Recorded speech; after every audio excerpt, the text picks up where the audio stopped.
Seja convosco. Ele está no meio de nós. Proclamação do Evangelho de Nosso Senhor Jesus Cristo, segundo Mateus. Glória a vós, Senhor. Naquele tempo, enquanto Jesus estava falando às multidões, sua mãe e seus parentes ficaram do lado de fora, procurando falar com ele. Alguém disse a Jesus: "Olha, tua mãe e teus parentes estão aí fora e querem falar contigo." Jesus perguntou àquele que tinha falado: "Quem é minha mãe? Quem são meus parentes?" Estendendo a mão para os discípulos, Jesus disse: "Eis minha mãe e meus parentes, pois todo aquele que faz a vontade do meu Pai, que está nos céus, este é meu parente e minha mãe." Palavra da salvação. Glória a vós, Senhor. Você dá um pouquinho, o Evangelho de Mateus, já foi lido esses dias. Tem tanto em Mateus como Lucas, Marcos, não tem em João. A questão dos irmãos de Jesus. Jesus não teve irmão não, teve parente, primo. A palavra hebraica para irmão e parente é a mesma palavra. Aí traduzir ao pé da letra. Mas não se pode só traduzir ao pé da letra não, tem que entender. É que os crentes falam aí que Jesus teve outros irmãos porque é uma tradução literal. Ninguém traduz literalmente não. O Evangelho foi escrito em grego. A palavra adelphos em grego não é só irmão não, é irmão de comunidade, quer dizer várias coisas. Aí a pessoa pensa que é irmão de sangue. Você está errado. Os crentes estão errados. É bom estudar um pouco o grego e o hebraico também, na hora de traduzir. Já expliquei. Jesus estava morrendo na cruz. Do lado dele estava Maria Madalena, outra Maria, e ele entrega a mãe dele para o discípulo amado que estava lá, um discípulo, não dá o nome. Alguns autores dizem que é João, mas não tem o nome João ali. Pode ser. Tem dizendo que é o discípulo amado.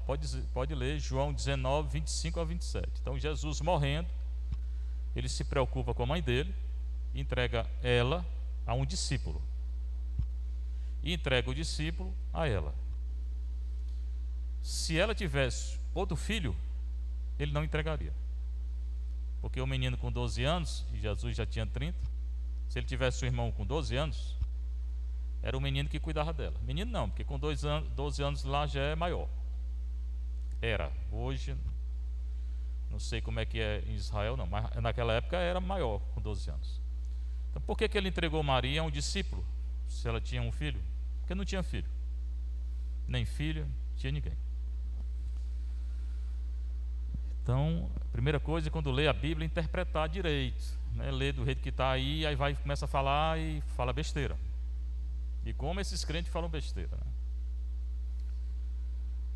Também o terceiro motivo é que Abraão, está lá no Antigo Testamento, chama Ló de irmão. A palavra em hebraico é ah. E Ló não é irmão dele, é sobrinho. Então, irmão quer dizer isso, parente, sobrinho, primo. Até mais, o Tobias chama Sara de irmã, e é a mulher dele. O Abraão chama Sara de irmã, e é mulher dele. Então não pode traduzir literal, mas traduz e às vezes engana os católicos, né? Porque os católicos ficam tudo perdidos quando escutam os crentes falar. Homem, crente não sabe nada não. Eles pegam a cor ao pé da letra, começam a dizer. Eles não têm estudo não, assim, estudo. Os que têm não vão falar essa besteira. Os que têm estudo estão dizendo o que eu estou dizendo. Mas ele não tem estudo, ele lê a Bíblia do jeito que está, sabe nem que língua foi escrita, nem nada. Aí fala besteira, né? E os católicos muitas vezes não dizem nada, porque não procura também a verdade. Mas eu estou dizendo, já disse várias vezes, está nos canais aí tudinho. Está tudo gravado, é só escutar depois. Esses 3 motivos. Pois bem, o Evangelho é sobre isso. Jesus estava falando às multidões. Sempre tem uma multidão do lado de Nosso Senhor, né?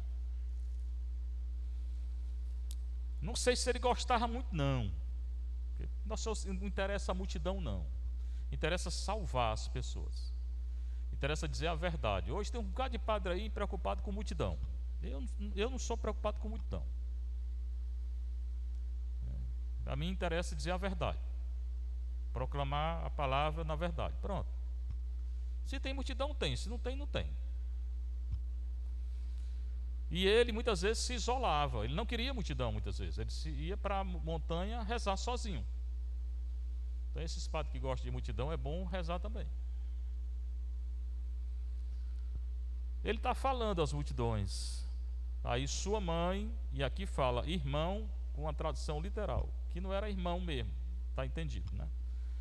Eram os primos dele, ficaram do lado de fora. Também já expliquei, se ficar do lado de fora, ele estava dentro de uma casa. Provavelmente a casa de Pedro, porque ele morava com Pedro. Morava assim, porque eles viviam saindo, pregando, né?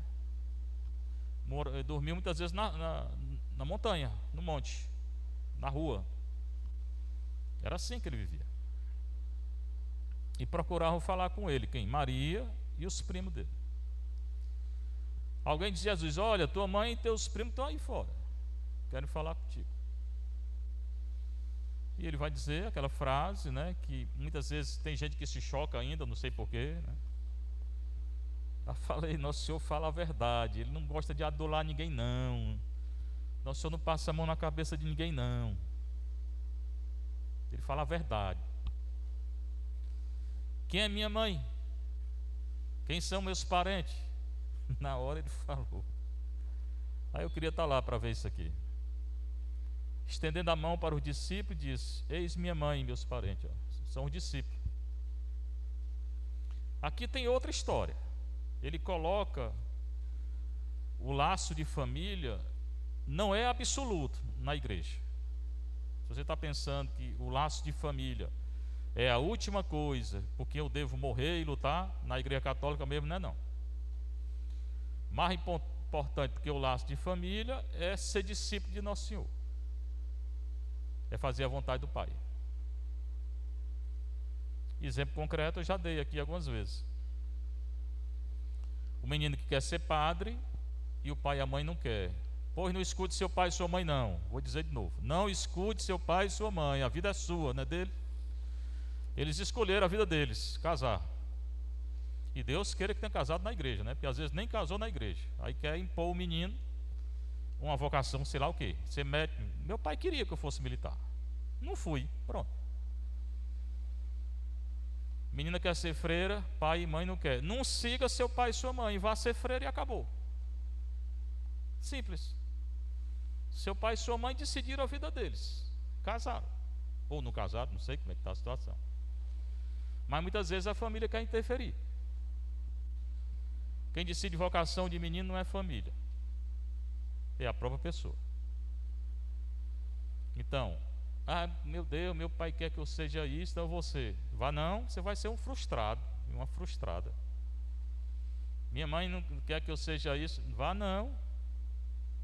Vá não. Você tem vocação para ser religioso, religiosa, vá ser religioso, religiosa.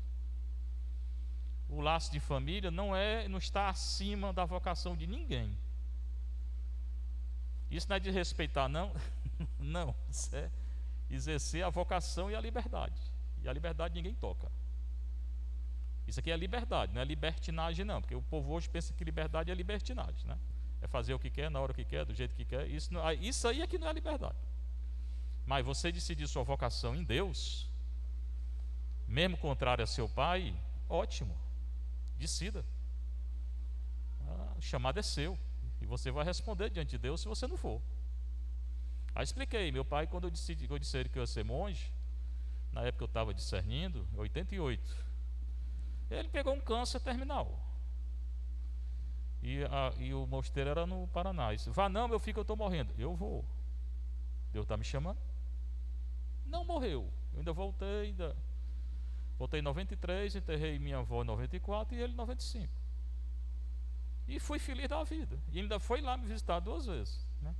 Então não tem isso não, do pai e da mãe interferir. E você que está me escutando, não interfira não na vida dos seus filhos, a não ser que for uma coisa boa. Se o menino quiser pegar droga, aí você diz: meu filho, não faça isso.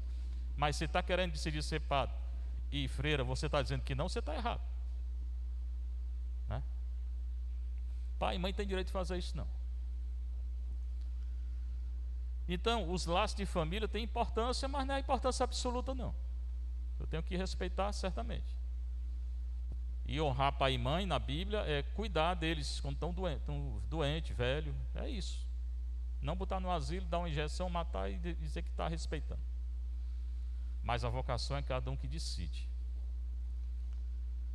Todo aquele que faz a vontade do Pai que está nos céus é meu irmão, minha irmã, meu parente, minha mãe. Então o mais importante não é a família, é fazer a vontade do Pai. Tem outras situações além dessa que eu falei. Família que o pai e a mãe é espírita, quer que o menino seja, vá não, deixe, se eles quiserem se condenar, deixe eles se condenar só, vá não. Quer levar o menino para macumba, não vá. Na fé de cada um também ninguém toca, né? Às vezes a família tem um comportamento que é contra a lei de Deus. Não siga a sua família. O mais importante é a lei de Deus, não é a família. E hoje é muito fácil isso.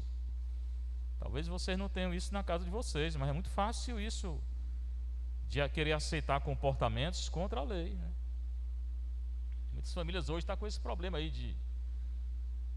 de homem com homem, mulher com mulher, né? E às vezes quer impor a própria família. Eu não aceito não. É contra a lei de Deus. Para mim o mais importante é a lei de Deus. Ah, mas é não sei o que, é um parente. Pode ser, mas ele não fez a opção dele? Fez. Eu faço a minha, de não aceitar. Acabou.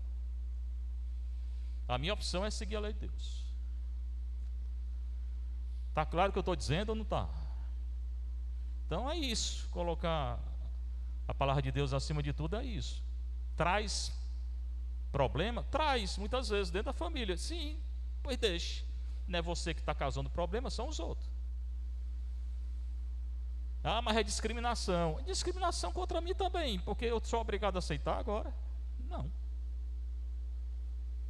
Obrigado a aceitar nada contra a lei de Deus, não. Né? Às vezes a mãe quer, falei já, tem família que dá para menina anticoncepcional, pílula do dia seguinte, para não engravidar. Pecado mortal. Não pode comungar. Nem a mãe, nem a menina, se tomar. Às vezes é a mãe e o pai que fazem isso. Vergonha, né? Hoje eu coloquei aí o dizerzinho de um artigo de um médico, não é brasileiro, acho que é espanhol, mas está em português. Ele contra essas pílulas anticoncepcionais, todas elas, que a igreja deveria bater e não bate, não fala, fica tudo calado. Na hora de falar as coisas não fala, fica tudo caladinho. Aí deixa comer solto e deixa comungar. Eu já falei várias vezes aqui, não pode usar nada disso, é contra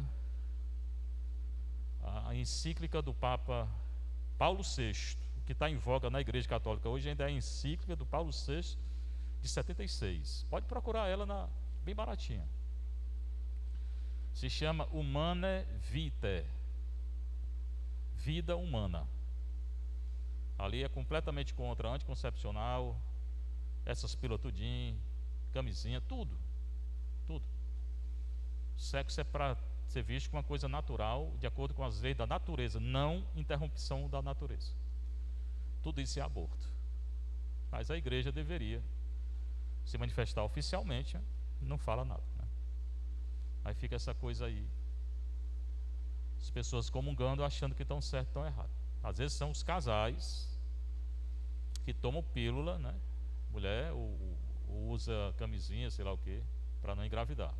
Casais de cristãos católicos estão contra a lei de Nosso Senhor. não pode comungar não, viu? Tem que confessar. Mas hoje entra por um ouvido e sai pelo outro. Paulo diz que quem comunga no pecado, comunga a condenação. 1 Coríntios 11. É bom prestar bem atenção. E a primeira leitura do Miqueias. Esse Miqueias é muito bom. Ontem, a leitura dele de ontem, porque ontem eu celebrei a missa de 7º dia. É muito bonito. Ele fala o que eu sempre falei. Foi esses dias dele, não sei se foi ontem, que ele falou da justiça e da misericórdia de Deus. Porque hoje só se fala da misericórdia. Você entra nas igrejas, o padre vai falar só da misericórdia, como se tudo fosse permitido. Cada um faz o que quer e no final Deus salva todo mundo porque Deus é misericórdia. Esse Deus de misericórdia só não existe não. O que eu estou dizendo aqui, eu falei na presença de bispos, de cardeais. Desde que eu estou falando aqui, falei na presença de 6 cardeais, lá em Roma. Não tem medo de falar não. A maioria só fala em misericórdia. Deus só de misericórdia não existe não. Não é da Bíblia não. O Deus bíblico é misericórdia e justiça. Ele vai julgar.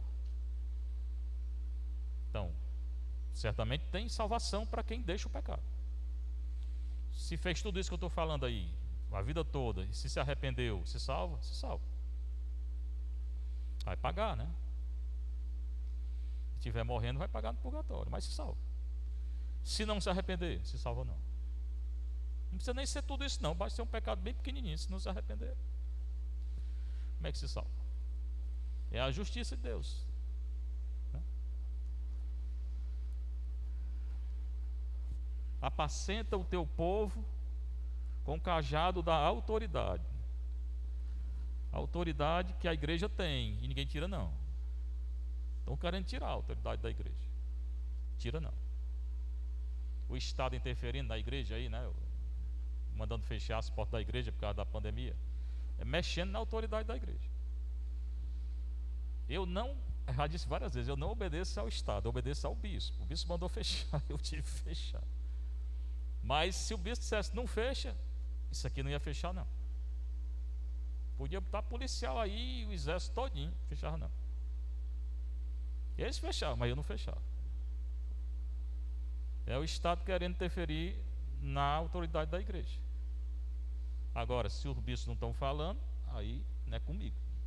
Eu sou responsável pela paróquia, pela diocese não sou não. O rebanho da tua propriedade, os habitantes dispersos pela mata e pelos campos cultivados. A igreja tem autoridade sobre tudo, até sobre perdoar e não perdoar, que é a maior autoridade da igreja, porque entra em jogo a salvação ou a condenação. Que eles desfrutem a terra de Bazã e Galaade, como nos velhos tempos.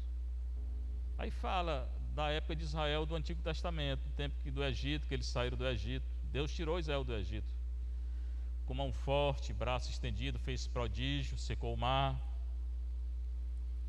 Ele diz: não existe nenhum Deus como tu, que tira a iniquidade. Ele chama Deus de tu. Como é bonito isso, né?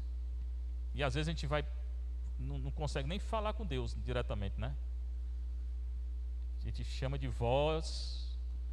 A gente mesmo se coloca uma distância bem grande. Ele está chamando Deus de tu, como se estivesse falando com Deus. E Jesus também, né? Jesus chamava o Pai de Pai, né? E a gente tem uma grande dificuldade de fazer isso, né? Qual Deus existe como tu, que tiras a iniquidade, esquece o pecado? Aqui ele está falando da misericórdia. Daqueles que são restos da tua propriedade. Ele tira o pecado? Tira. De quem? De quem pedir perdão. Se não pedir, ele tira? Não. Ele não guarda rancor para sempre. Deus não guarda rancor porque ele não tem rancor, na verdade, né? Mas ele julga. O que ama é a misericórdia, verdade. Voltará a compadecer-se de nós. Ele está falando num período que o povo estava pecando de idolatria. Com toda a misericórdia, Deus deixou Israel ir para a Babilônia e para a Síria, no exílio. Ele julgou. Ele é misericórdia, ele dá o perdão, ele se compadece, ele não guarda rancor, é verdade. Mas ele julgou e eles foram para o exílio, por causa do pecado. Esquecerá nossas iniquidades e lançará ao fundo do mar todos os nossos pecados. Verdade. Tu manterás fidelidade a Jacó, terás compaixão de Abraão, como juraste a nossos pais desde tempos remotos. Jacó, Abraão, Isaque, na linha de sucessão. Abraão, Isaque e Jacó são os pais de Israel. José também. Hoje ele está falando da misericórdia, verdade. Mas é bom não esquecer o juízo, não. Seja louvado nosso Senhor Jesus Cristo. Para sempre seja louvada e vossa mãe Maria Santíssima.